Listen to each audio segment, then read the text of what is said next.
Hayatın gerçek anlamı nedir? Biz kimiz?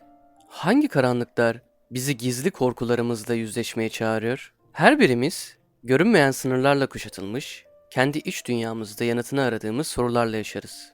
Ama bu sorular yeni değil. Binlerce yıl önce de insanlar bu soruları sordu ve cevabı mitlerde buldular. Sümer mitolojisinde saklı kadim hikayeler yaşamın en derin ve karanlık köşelerine inen yolculuklar sundu. Gılgamış, İnanna ve Osiris'in ölümsüz hikayeleri. Bunlar sadece mitler değil, aynı zamanda insan ruhunun karanlıklarla dolu içsel yolculuğudur.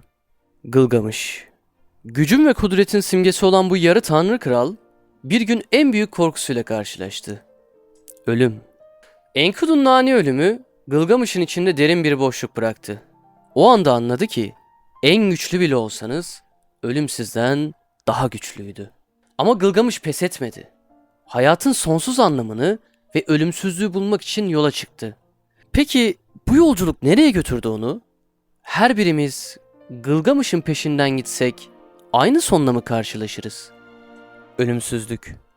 Hepimizin kalbinin derinliklerinde yankılanan bir arzu. Gılgamış bu arzunun peşinden sürüklendi. Ama nihayetinde bir şey öğrendi. Gerçek ölümsüzlük hayatın geçici doğasını kabul etmektir. Gılgamış'ın her adımı her birimizin attığı adımlardır. Yaşamın anlamını ararken ölümü kabul etmekten başka çaremiz yok. Ama belki de asıl kahramanlık ölümün gölgesinde yaşamı onurlandırmaktır.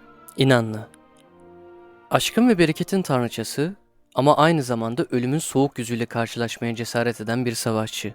Yeraltı dünyasına inişi hepimizin kaçınılmaz olarak yaptığı bir yolculuktur. Kendi içsel karanlığımızla yüzleşme yolculuğu. İnanla her şeyi kaybetti. Gücünü, kimliğini, hatta yaşamını. Karanlığın içinde çıplak kaldı. Ama tam o anda karanlığın onu yok etmesine izin vermedi. Yeniden doğdu. Daha güçlü, daha bilge. İçimizdeki en derin korkularla yüzleşmekten kaçamayız. Kendi içsel yeraltımıza inmeli ve karanlık yanlarımızda dans etmeliyiz.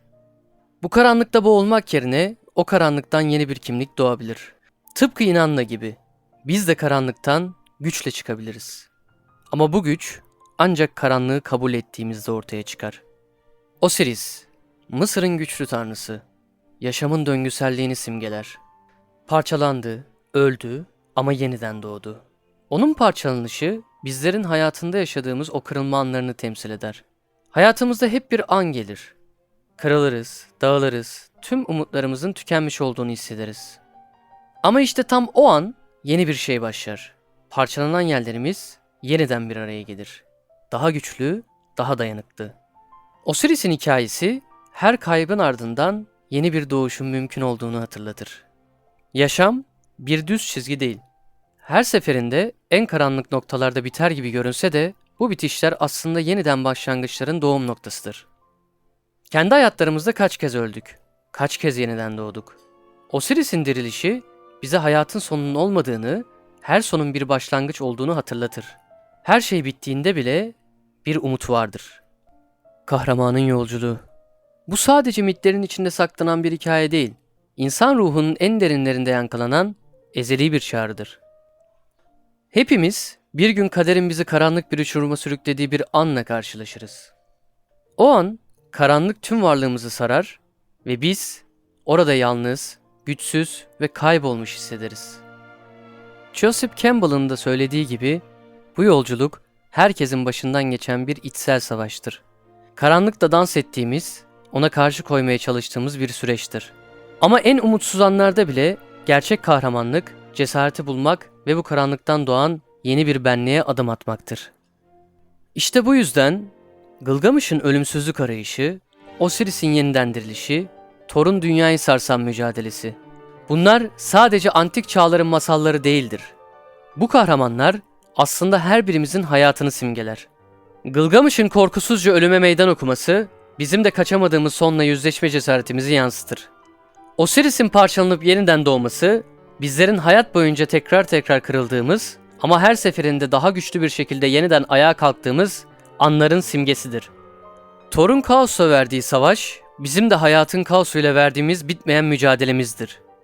Bu hikayeler sadece efsanelerden ibaret değildir. Her sabah uyandığımızda içsel karanlığımıza karşı çıktığımız bir savaştır. Bizler de kendi içimizde birer kahramanız. Karanlığın içinden aydınlığa çıkmak için savaşıyoruz. Yaşamda en büyük zafer, her düşüşün ardından yeniden doğma cesaretine sahip olmaktır. Ve şimdi sana soruyorum. Sen kendi yolculuğunda neredesin? Karanlığın içinde misin?